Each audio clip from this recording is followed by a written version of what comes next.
All right. Hello, everyone, and welcome to Nom Watch Review, part of Nom Talk Network. On this show, we review the latest films or some throwback films, just celebrating milestones while eating and drinking our favorite snacks or drinking as well. Sorry, it's been a while, guys. So as we talk about it, we'll be eating and drinking. I am your host, Derrick Murray, and right now, unfortunately, all I got for Christmas this year was fat. So I am just sipping on some wonderful water from my refrigerator. We'll hydrate right now while we comment on that one. And then joining me, I have, excuse me, sorry. Joining me, I have Mikey Flores. Hello, Mikey Flores. How are you? Hey, how's it going? I'm doing pretty good. What are you eating and drinking today? I got this mango green tea that I'm drinking right now. I had some sweets, some Christmas sweets earlier, but I was waiting and I just ate them. So I don't have them. I didn't. I couldn't have held back. So I mean, yeah, no, that's great. Look, calories don't count on the holidays, so you're good. Don't worry. They were good. Yeah. And then we are also joined by Mr. Erric. Erric, how are you today, and what are you eating and or drinking? I am doing well, but it's been a day, so I'm having a Laughing Lab, which is quite delicious. Okay. And then I was late to the game, so I have my movie popcorn because I just went and saw the movie. So nice. That is awesome. That's so great. Well, guys, thank you so much for being on here. Today, we are going to talk about Godzilla Minus One. Despite being a kaiju movie, has just come up from behind and surprised everybody. I don't think anybody saw this coming with just how well it's done, how much the word of mouth has happened, and just how, look, Godzilla's got some legs, and he's got some legs at the box office too, so we'll be talking about that.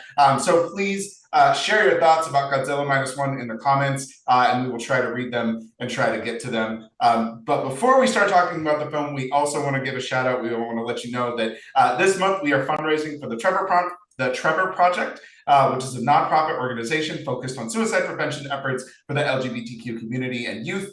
So if you'd like to support this wonderful cause, please do so. That would be awesome.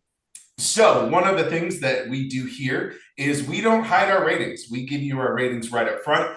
We just talk about why we rated the film and how we feel about the film kind of in general. And then we'll start to dig into story, pacing, all of those different types of things.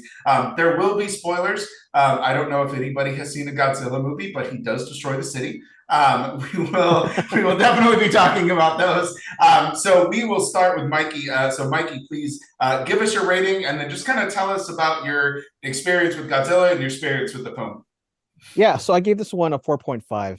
Almost a perfect movie. Definitely the best kaiju Godzilla movie I've seen in the past 10 years. I'm a big Godzilla fan. I used to watch it when I was a kid, like at sleepovers with friends' houses and stuff like that. And catching the late, local TV channel would play it late at night or something. And I just became a big fan of all the Godzilla stuff. So I was excited about this, and it met my expectations. So 4.5. Nice.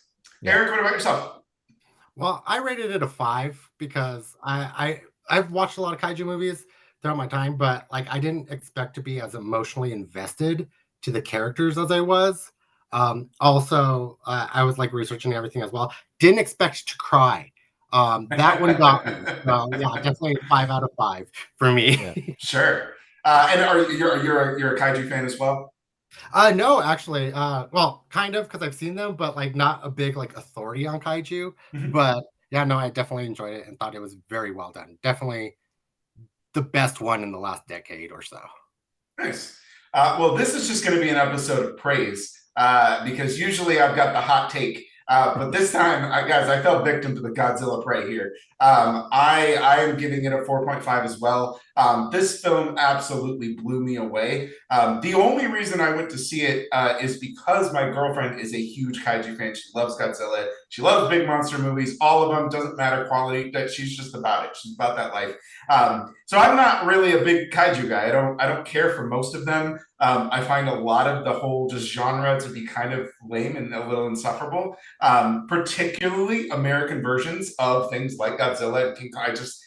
they just do nothing for me. And to your point, Eric, one of the biggest complaints I've had about a lot of those films is that they all have a human problem, where the human characters are just atrocious. And I don't care about any of them. I'm not invested in any of them.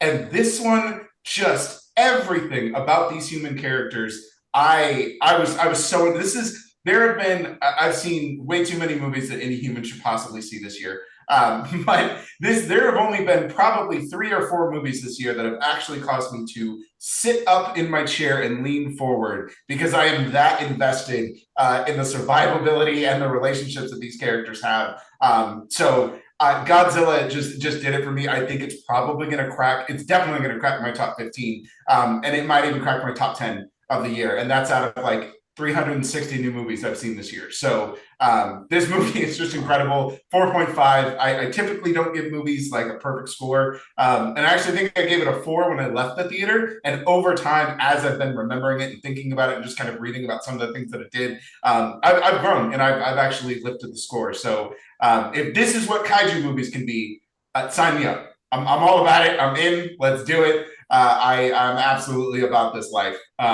Give me 1 second, guys. So, Stildy says, oh, my man Mikey is on the call. I love this movie. Best Godzilla film I've ever seen. I'll get a little shout out there, Mikey. Cool. Thanks. All right, so let's go ahead and let's just kind of talk about the film. So we talked about, our rating. I don't think any of us really need to defend it. I think we all kind of have discussed why we like this movie and what it's done. So let's go ahead. Let's talk about really the story and pacing of this movie. I think that there are some really clever setting things that they do and framing devices that they use in this one, particularly post-war Japan, that I think really kind of sets it apart and gives it a whole new context of what we could really appreciate about a monster coming to a city that's kind of on the verge of trying to rebuild itself, and then getting destroyed again, and then just all the things that kind of go with that. So Eric, let's start with you about the story and pacing of Godzilla Minus One. Well, for the story of this and the pacing, I enjoyed the pacing because they were giving you new little things every time you would see them. So not only the year jumps that they were doing and everything, but starting it off on that little island with Godzilla attacking and then going into the people's lives and being like, oh, okay, so World War II just ended. Let's talk about that. Then jumping a couple of years and then seeing his survivor's guilt that he's had, then his PTSD, and then the shame of like him coming back as a kamikaze pilot and just like getting shunned by people. It's just like the story was really well put together. They definitely took some time in this to be like, it's not only going to be about this big giant monster because everybody, that's going to be the pull for it, but we're going to make you connect and we're going to make you actually think and be like, this really what it was after World War II. They're devastated, and now we're just going to throw a monster at them. So let's just put Godzilla Minus One. So it's perfect score for me. Yeah. Mikey, what about you? Yeah, the pacing was spot on this one. I like the way that you could actually tell the difference in time, because the little kid that they adopt ends up growing up, and like you see how the family grows, how his friendships grow, how his attachment to his town, and how he starts to come back from his shock from being in war, and his survivor's guilt and everything like that. So it's paced perfectly. You get a good sense of the time that's going by, and then also they sprinkle enough action in between the human moments that like it keeps you interested, invested in the story and the people and everything that's going on at the same time. So yeah. I would agree with both of you guys. I do think that the pacing is near perfect. I love like what you were talking about, Eric, with just the post-war Japan, and both of you guys have tapped into like the survivor's guilt and the PTSD that he suffers, and just him trying to rebuild his life in this community and help his family, but also just feeling this immense amount of shame. Like, even though he survived, he doesn't belong and he shouldn't be here, even as he's trying to help them rebuild Japan. I do love the way that this starts out. I think one of the things that really helps Godzilla Minus One thrive is by setting it in post-World War II, we remove all of that BS of like trying to create scientific mumbo jumbo and, you know, oh, there's a whole other world in the Earth's core that King Kong lives in. And like, you know, all these horrible tropes that I think we see a lot in American films where all of these human characters, you know, that so one that I always highlight, and you guys can jump in if you want, but one that I always highlight that irritates the hell out of me, and this happens across most films, but every Godzilla film in America has been this, oh, well, this couple used to be together. They had to break up because this guy had to run off and do science. And then their daughter or child or whoever has some special psychic connection with something. And it's just like, what? Why in the world would I care about any of that? Nobody has that in real life. Like, no one has this family dynamic. Well, and like what you were like touching base on, like how like extra they are, and like they have these relationships with their daughters, like psychically, whatever. I like that they took it back and they made it simple. That's all they had to do was make the story simple, because we connected to the characters, we connected to Godzilla however much we did. He was very freaking cool, by the way. But simple. It was a basic storyline, and they achieved so much with it. Yeah. Yep. And this couple that's in this movie, it's not like unbelievable. You understand like what's happened during the war. You understand that like everybody lost somebody, and you understand why they came together and became kind of this family. And it's not cheesy, it's not like unbelievable, it's just, it makes sense in this entire world that they created, you know. So and it's of the time, so yeah, it works well. Yeah, and it really does. It helps you relate to these people a lot more instead of having to just suspend all disbelief. And, you know, because I think one of the things that this story does really well, along with the pacing also, but this story is kind of giving Godzilla this proper representation as like a manifestation of post-war trauma, like basically PTSD for an entire country. And Godzilla is essentially the manifestation of that, the physical manifestation of this country that's been ravaged by war, that's basically lost 2 cities that have been wiped off the map by a weapon we didn't know. And they're trying to rebuild, but that fear of that thing that can happen shows up in the form of Godzilla. And I like that he's nobody's pet. They're not trying to babysit, you know what I mean? Like, he is just this terrifying monster that just for no rhyme or reason is destroying things because they want his territory. And I think you're right, Eric. Just simplifying it and just keeping it simple allows us to really attach ourselves to the story that's being told and the characters that are in it. So we just talked about story and pacing. Let's talk about directing and cinematography. And we can actually throw in some visual effects, because I think that is probably one of the biggest points of this film. To give you guys some monetary context, this film has been said to be made for less than $15 million, which is just insane. And actually, when they asked the director, he scoffed at that number and said that it was actually lower, and he wished he had $15 million. But one of the things that makes this unique is that he's also a visual effects director. So he did all of these visual effects with himself and his team. So not only is he directing this film, but he's actually doing all of these visual effects. So directing, cinematography, visual effects, I mean, they're absolutely stunning. This movie has made $76 million on a less than $15 million budget. And the goal is to get it to $100 million, which would just be, it's better than Shin Godzilla, which came out in 2016. This would be the highest grossing Godzilla film worldwide, which is just absolutely insane. So the director is Takashi Yamazaki, and the film is from Toho Studios, which is very familiar with just Godzilla. They're kind of the main producers of it. But yeah, what did you guys think of just the directing, special effects, cinematography, all of that? So we'll start with you, Mikey. Isn't it amazing how this movie looks so much better than the American versions of Godzilla? Yes. It's like, and the like miles better. Hundreds of millions of dollars just on the effects of Godzilla. And this one, it just blows it out of the water. It's a simple design for Godzilla. They didn't redesign him too much, you know what I mean? He does a little something different with his fins when he charges up, but it's about it. Sick. It looks so great. It looks great. It's just an amazing looking Godzilla this time. I know that you mentioned Shin Godzilla, and it was a very different take on it before. I didn't like that one as much as this one. I think the way that this one looked, it was traditional. The other one was very untraditional Godzilla. This is very traditional, and it's more of the type of Godzilla I think most people are are used to. So I think it's an easy one for people to like to understand and like understand the design of it and appreciate it a lot more than something like Shin Godzilla. And definitely much more than the American version, which is just I don't know. It's just crazy.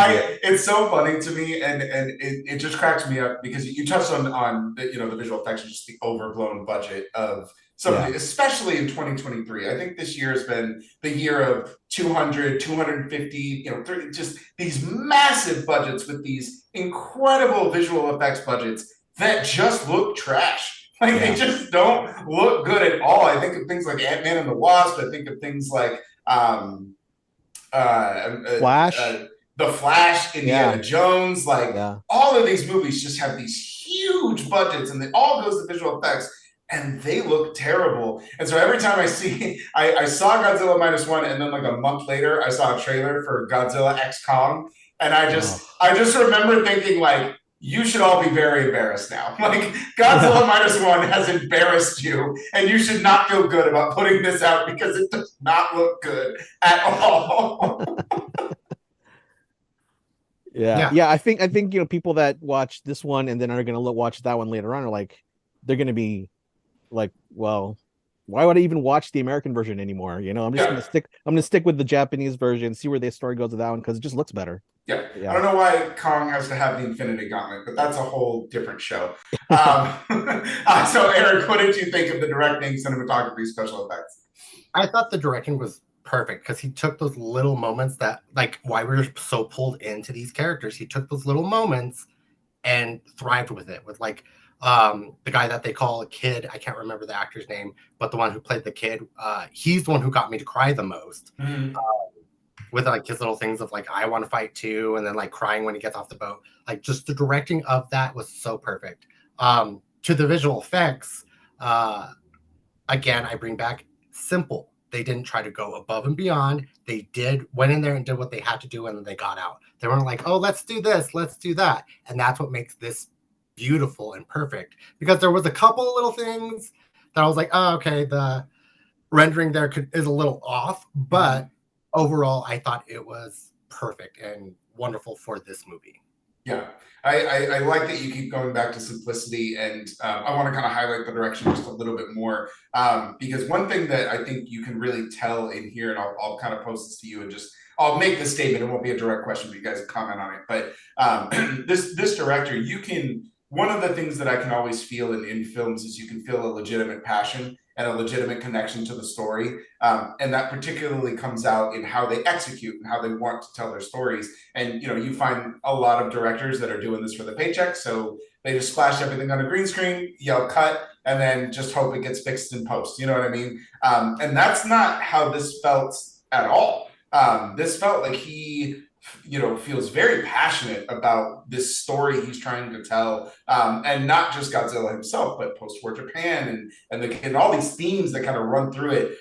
There's a really personal connection from that director. You can kind of feel that. So I was wondering if you guys felt that as well in his directing style. Yeah, no, and like you mentioning that, I totally agree. He respected the genre of Godzilla and post-World War II Japan. He respected all of that and showed us it. And you can definitely see that. Like, I totally agree with you. Yeah, I agree too. He definitely, he also was very good at like building suspense for certain scenes and stuff in a lot of the action scenes. And you really felt the tension that was going on with the characters.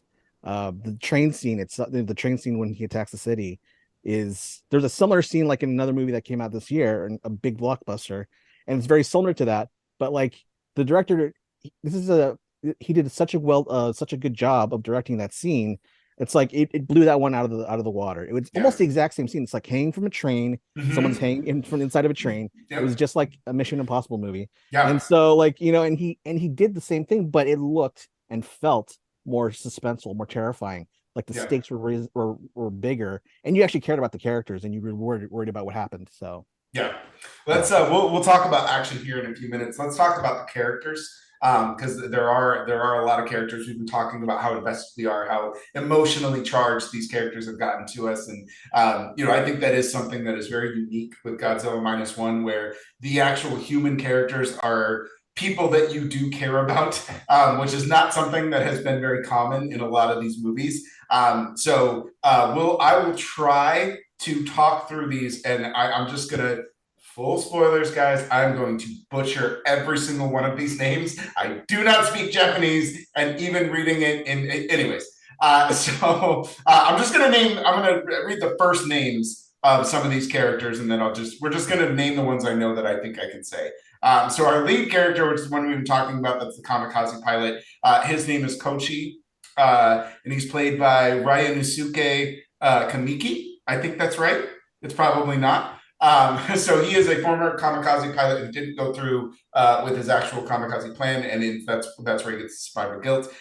We have Noriko, who is played by Minami Hamabe, and she is his partner. They kind of find each other in the rubble of post-war Japan, and end up working, trying to raise this young child that is really neither of theirs, but families are destroyed. The young crewman that you're talking about, Eric, Yuki Yamada, he plays Shiru, who is a young crewman aboard this kind of a dangerous mission that they have to go rid the ocean of mines. And then there's Munetaka Aoki, and he plays Sasuku. I think that's probably not right.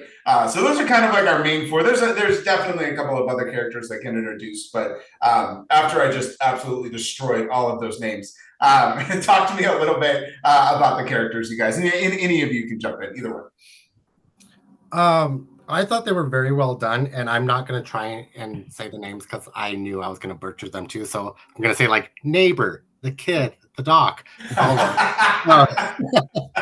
pilot. Right.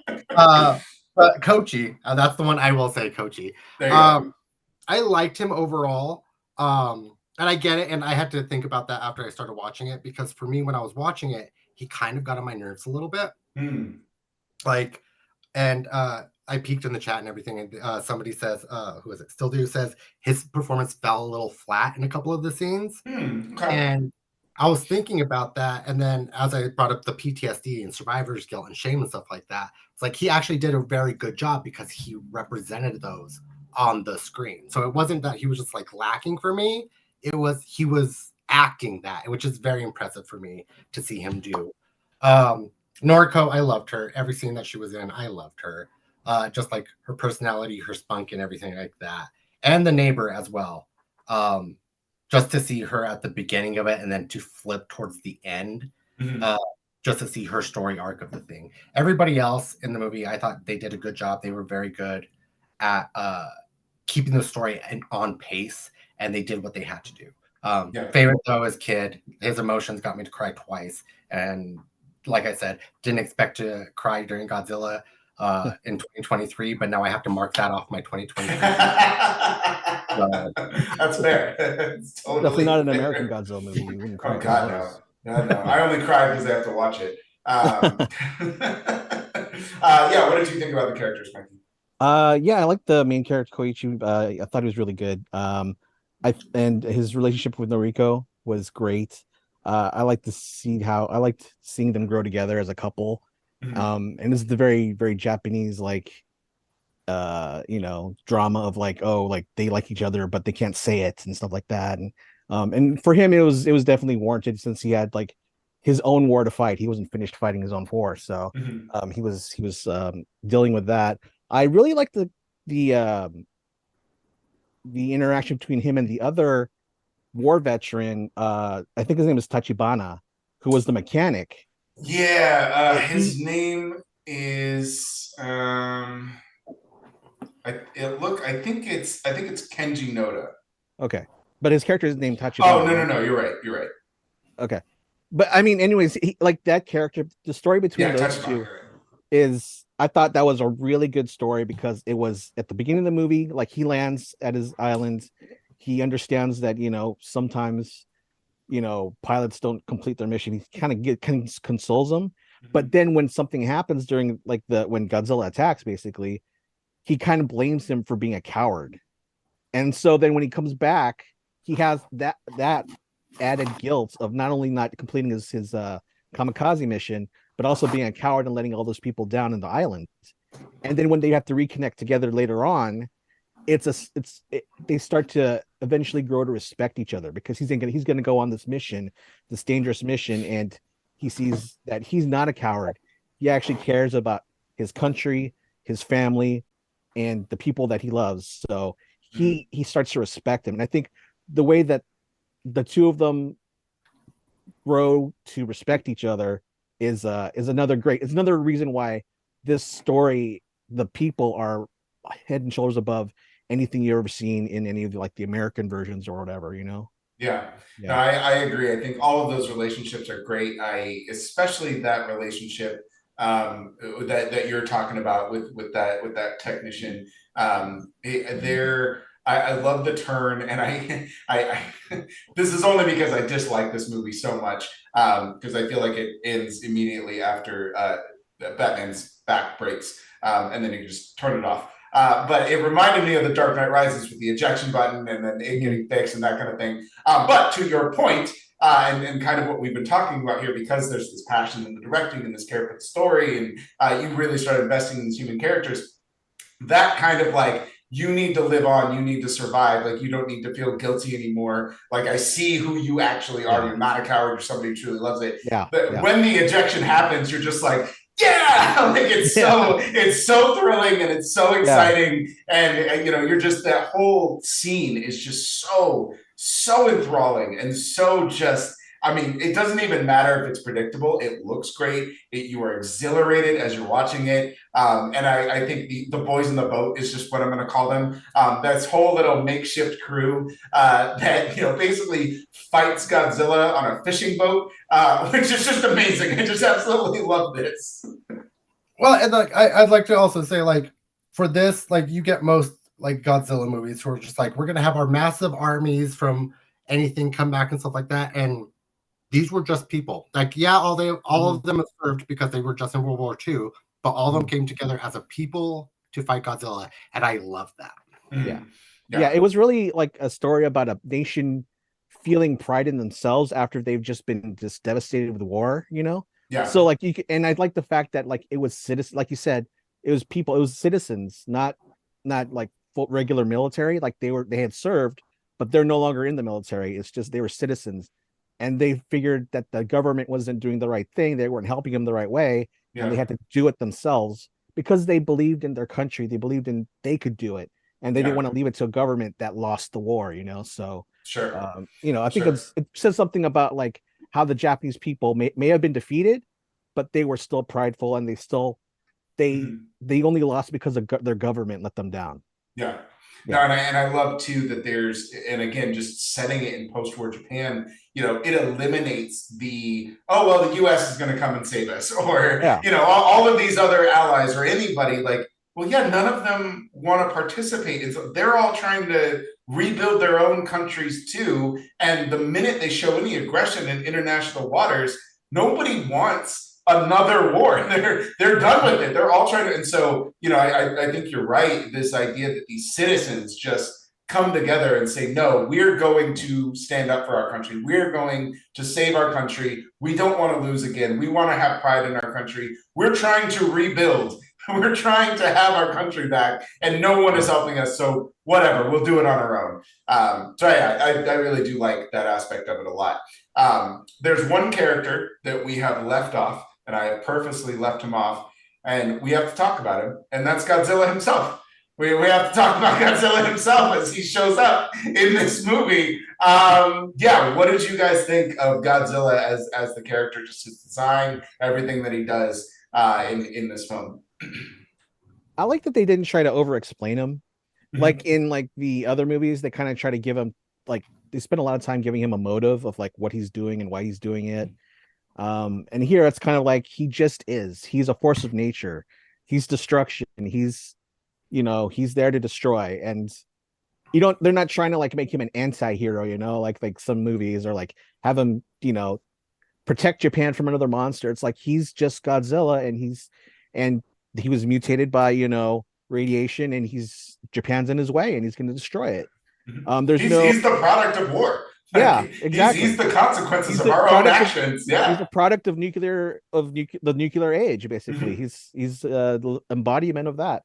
So that's as far as Godzilla himself, perfectly fine. I loved it. It was great. And his look, like I said earlier, was amazing. It was the exact way we expect Godzilla to look. You didn't have to change why he looks that way. He doesn't mutate into different things like in Shin Godzilla.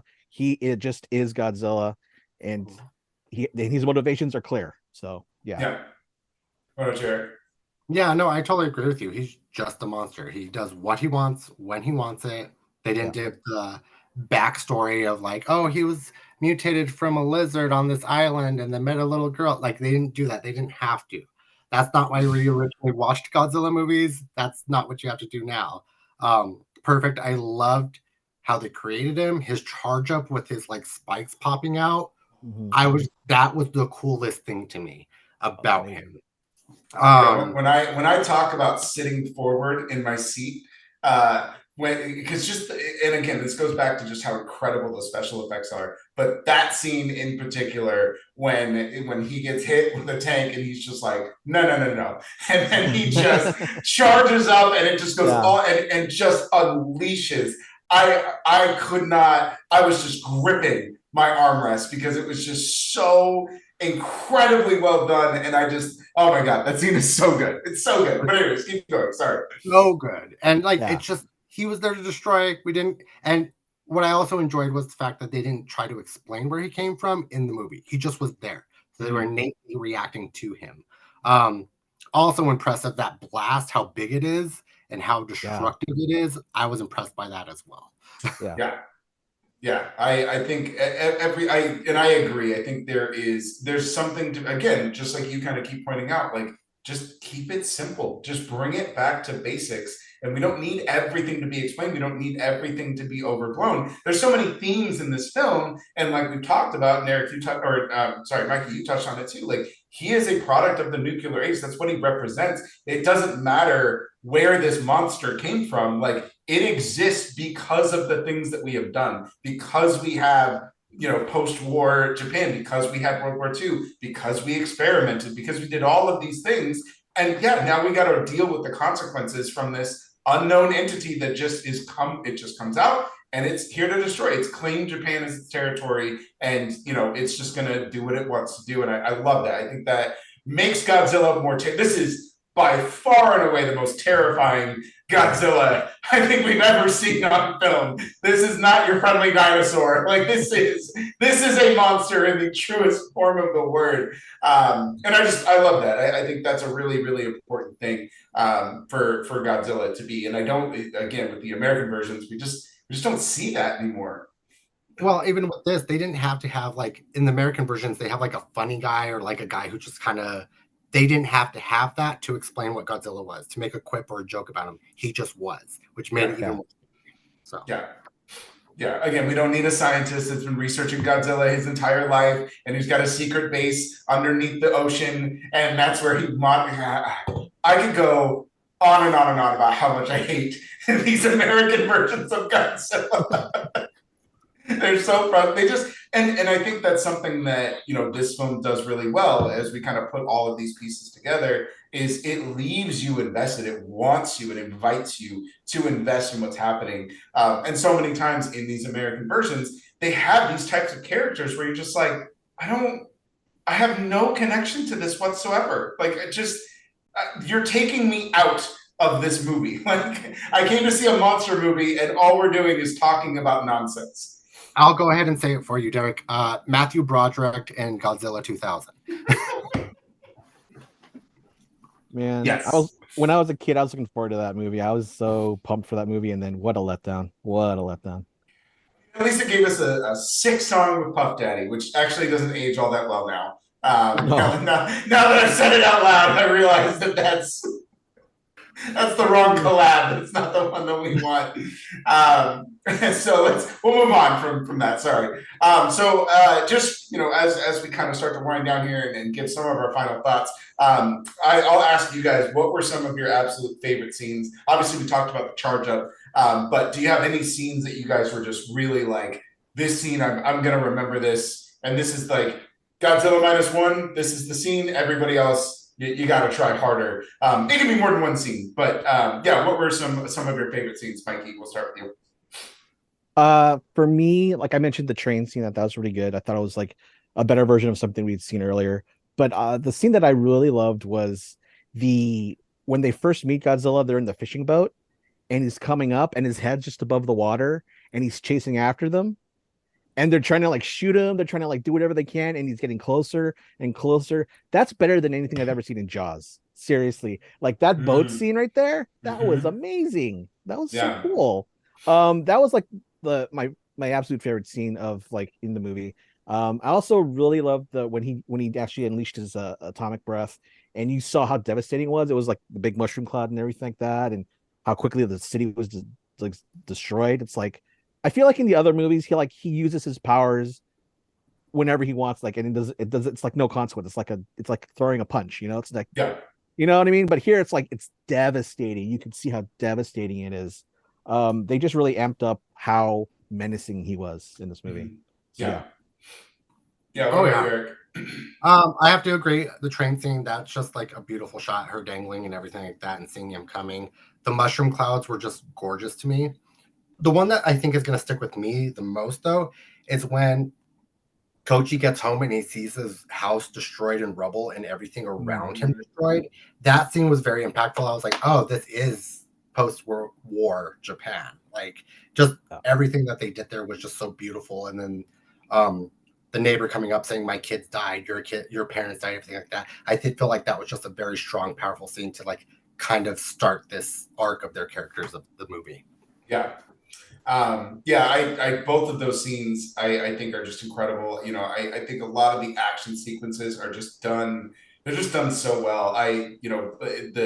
That boat chase where they're just your Jaws absolutely invoked those Jaws feelings. It's got you could tell it's got that inspiration there. But man, is it so good. And then I think I audibly gasped when they hit him in the mouth. And it blows up, and you're like, okay, sweet. And then you see it just slowly regenerate, and you're just like, holy shit, this is happening! Like, so insane. Yeah, that's when I was sold. That's when I was sold on him. Yeah, sorry. Yeah. That end scene where he flies in the mouth and the whole top of the head is gone. That was crazy, and then him just like falling apart. That was cool. Yeah. I loved that scene. The whole scene from beginning to end of just them being chased, him getting hit, and then them just barely escaping with their lives, and then realizing there's a whole other threat. I really like that. I think the whole mushroom cloud and just the devastation. You're absolutely right.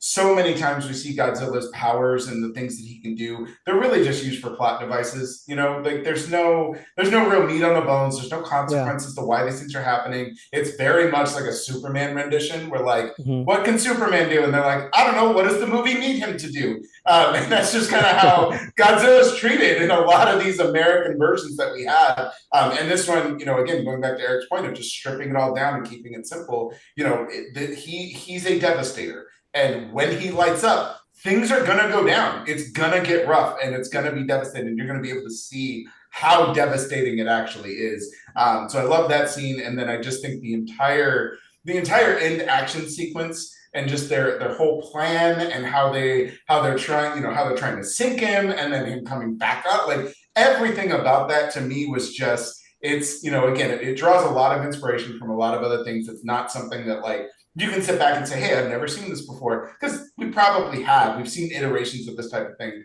all the time. But I just think the way that it's constructed and again, just how thrilling it is, and then the plane coming back and then him going straight into the mouth, like just all of it. All of it is just so good. So those are the scenes that I think really just stick out for me. And then, again, some of those softer sides, I think, the technician and him kind of coming around and having that heart to heart, where he basically tells him like, no, you have to live. Like we need you in the future, type of thing. And then everything with Noriko and that whole family dynamic is just so investing in it. And yes, I've heard some people say it's a little too melodramatic, but like that's perfectly Japanese filmmaking. Like that's what it is. Like you got to have that in there. Have you never seen an anime before? I mean, like, yeah, no, absolutely. For sure. So as we kind of start to wrap up here, let's just give some final thoughts. I know we've talked a lot kind of about everything, and I feel like this particular show is difficult because none of us have any real complaints. Like there's no like debate that we need to have. All of us are like, yeah, rules, go see it. I don't know what more we need to tell you. So it's definitely not as long as I think some of our episodes can be. But yeah, so Mikey, we'll start with you. You gave it a 4.5 and kind of stripped it down and talked about all the individual parts, but just kind of give your overall final thoughts on Godzilla Minus One. I just feel like this is the way a Godzilla movie should be made. I know that they spend a lot of money on the American versions and stuff, but it's not for me. I don't know who it's for, really. I don't think any Godzilla fans would really consider those good movies. Like if you grew up with Godzilla, the old cheesy guy in the rubber suit, like stomping on fake sets and stuff like that, this is the perfect upgrade. You don't need to watch anything else. You don't need to watch the Matthew Broderick one or the newest ones that they have in the Warner Brothers Monsterverse thing. You just need to watch this one. This is everything you need for a Godzilla film, and hopefully they'll continue with this story. I think it's set up so that it will continue. Mm-hmm. I'm looking forward to that. And as far as I'm concerned, this is my Godzilla series that I'm following from now on. As a fan of the series, as a fan of the genre, I'm following this. I don't care about the American version. This is it. Yeah. Yep. And actually Still Do says it feels closer to the original conception of Godzilla. So that, to your point, yeah, that's absolutely it. Erric, final thoughts, rating, all of that. You gave this is a perfect film for you. So this is a perfect film. Because going into it, I was like, it's another Godzilla film. I'm there to see him wreak some havoc, and the story's not going to be there, but he's going to blow up some shit. But now having seen it, loved the story, loved the characters, connected to them way more than I thought I was going to. Love Godzilla more than any of the other ones I've seen. Powers everything. I just overall, this is the best Godzilla film I think I've ever seen. New nowadays. So definitely go out there and see it. Expect to attach and maybe even cry like I did. But also you get some amazing scenes from Godzilla and get to see him fuck shit up. Like that's what we want Godzilla to do. Yeah. Yeah, absolutely. For me, like I said at the start, I am not a kaiju fan. These types of movies have just never been for me. I agree. I don't want to follow the American versions ever again. And this movie was a huge surprise for me. I had no interest in actually seeing it. I went begrudgingly, and I left just absolutely blown away. I just think that this is true. If you're going to do a kaiju movie, period, not even just Godzilla, but if you're going to do a kaiju movie, this is how you do it. You have to give me people I care about. You have to give me reasons to care about them, and you have to make the monster a monster. And Mikey, you had brought this up about he's not an anti-hero, which is just something that I think has just been abused in Hollywood across the board in just all forms of action and superhero and everything. Like, we can just have villains, guys. Like, it's okay. Yeah. We can just have people, like you said, Erric, that just come in and fuck shit up. Like, they don't need a reason to. They're just doing it. And that's something I think that Godzilla really does have. And then, I think the layers of just, the post-war Japan and the manifestations of the PTSD and the survivors, that just all of these really, really dark themes that are presented in a really great way. And then things just look cool. I can't believe how good this movie looks. It just, every time I think about how little they made this on and how good things look, I'm just baffled. Like, I think it speaks a lot to people, and we see this a little bit, not to go too far on a tangent, but we see this a little bit, right? Where some of these directors, some of their best projects are when they had no money. Like they make their best films because they're limited by the budgets that they have. So they get super creative. They start spending money good, and they start spending money very smartly to make this the best movie that they can because the resources are limited. Then you give them $200 million, and they're just like, whatever, man, just splash it on a green screen. I got paid. I don't care. And that's, you feel that a lot, especially with kind of how big some of these budgets are getting. And I hope they continue to keep it tight and continue to keep it simple, because I'm with you guys. If this is where Godzilla is going to go, then this is the only story I care about following from here on out. And I hope more people, I'm telling you guys, go out and see this movie. This is the movie to see. Get it to $100 million, make it the most successful Godzilla we've ever had, and let this man make a sequel. I'm ready for it. Bring it on. Skip Godzilla X Kong. Just skip it all together. We'll just go straight here. Give me the sequel. So yeah. Well, guys, thank you so much for joining us. Mikey, tell everybody where they can find you. You can find me at GripC47 on all socials. Yeah, and then I'll probably be back here for another review sometime. So yeah. Awesome. Erric? You can find me on all socials at Heartless7. That's HARTL3SS7. And then I'm here quite a lot, so you can find me here as well. Nice. And you guys can find me at DRock Comedy. That's DROK Comedy on Twitter and Instagram, and probably Threads, but I barely post on there. And you can also follow me, Derrick Murray, just my name on Facebook. Yes, I'm old, so I'm still on Facebook. And you can also follow me on nerdbot.com. I have reviews all the time, currently working on my best of list. So hopefully to have that out. But if you guys want to hear reviews about movies and see all that kind of stuff, you can do that. And I hope to be back here because I really love the show. So thank you guys so much for joining us. We'll see you on the next one. Have a wonderful evening, guys.